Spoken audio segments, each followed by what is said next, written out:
Hello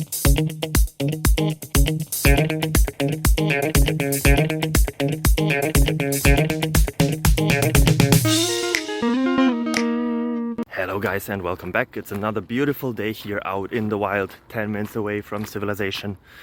I hope you're doing as greatly as I am. I don't know if that's a grammatically correct sentence. I don't care very much. I hope you don't neither. I should look up some grammar.